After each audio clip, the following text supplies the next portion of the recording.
নমস্কার, কেমন আছেন সবাই? আমার চ্যানেলে আপনাদের সবাইকে স্বাগত। আজ রবিবারে সকাল থেকে ব্লগটা শুরু করলাম। চলুন আপনাদেরকে একটা জিনিস দেখায়। সকাল সকাল একটা উপহার পেয়েছি, সেটা আপনাদেরকে দেখাই। এক বন্ধু গিয়েছিল কুম্ভমেলা, সেখান থেকে কিছু জিনিস আমাদেরকেও এনে দিয়েছে। এখানে আছে রামলালার মূর্তি, আর আছে কিছু প্রসাদ, আর আছে ওখানকার জল, যেটা ওরা গিয়ে আমাদের এনে দিয়েছে, আর আমরা ঘরে বসে সেটা পুণ্য লাভ করে নিলাম। তো উপহারটা পেয়ে সকাল সকাল খুব আনন্দ হলো, এমনকি মনটাও ভালো হয়ে গেল। চলুন এবার রেখে দিয়ে তাড়াতাড়ি জলখাবারের ব্যবস্থা করি। এই জলখাবারে হবে এখন ঘুগনি, তারই প্রিপারেশন চলছে। প্রথমে কড়াইয়ে দিয়ে দিলাম সর্ষের তেল, তারপরে দেব পাঁচফোড়ন আর তেজপাতা।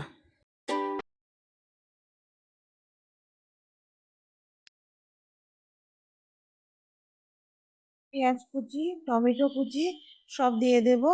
এবার এতে দিয়ে দেব লবণ।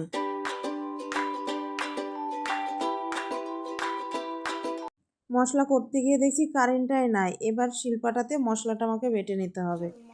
মশলা বাটা হয়ে গিয়েছে, পেঁয়াজ ভাজা হয়ে গিয়েছে, পেঁয়াজ ভাজার মধ্যে মশলাটা দিয়ে দেব। এবার মশলাটা ভালো করে কষিয়ে নেব। কষানো হয়ে গেলে দেব একটু হলুদ। হলুদ দিয়ে আবার একটু কষাবো। কষিয়ে নিয়েছি, তারপরে মটর সেদ্ধটা দিয়ে দিলাম। এবার ভালো করে এটা ফুটতে দেবো। ফোটানো হয়ে গিয়েছে, এবার নামানোর আগে একটু গরম মশলা দিয়ে গ্যাসটা বন্ধ করে দেবো।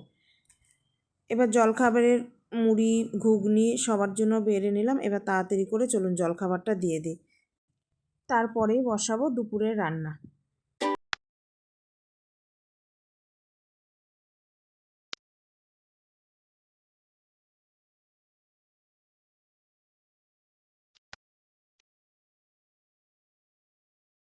আর মেজো জায়ের ঘরে অনেক সবজি হয়ে গিয়েছে, তাই আমাকে জিজ্ঞাসা করলো কিছু সবজি নেবো কিনা। তাই এখানে সবজি দিল, এই বেগুন, তার আগে দিয়েছে ধনেপাতা, সজনের ডাঁটা। এখন তো ডাঁটা সব নতুন উঠছে, সেই সরু সরু ডাঁটা। চলুন এবার রান্না বান্না সব হয়ে গিয়েছে, দেখি ওরা কি করছে, তারপরে খেতে দেবো। ওরাও কাজ করছে, তাহলে ওদের হাতের কাজটা শেষ হোক, তারপরে তখন খেতে দেবো। মা কি রান্না করেছে এগুলো সব? এটা কি পেঁপে দিয়ে ডাল? এটা কি পেঁপে দিয়ে মাছের ঝোল? আবার পেঁপে সিদ্ধ? আমি খাবো না এসব। এগুলো সব বাবা। ও বাবার হলেও কি হবে, আমাদেরকেও তো এগুলোই খেতে হবে। বাবা খেতে এসো।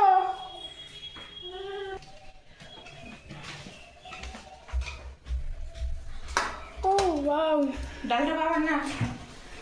না পেঁপে দিয়ে ডাল খাবো না। চুপচাপ, একটু পেঁপে আছে, বেশি নাই। পেঁপে খাওয়া ভালো। চলুন খাওয়া দাওয়া সব হয়ে গিয়েছে, এবার সবাই মিলে এখানে বসে গল্প করি। আর ব্লগটা এখানেই শেষ করে দিলাম। ভিডিওটা যদি আপনাদের ভালো লেগে থাকে তবে লাইক কমেন্ট শেয়ার করে দিন, আর চ্যানেলটিকে সাবস্ক্রাইব করে দিবেন।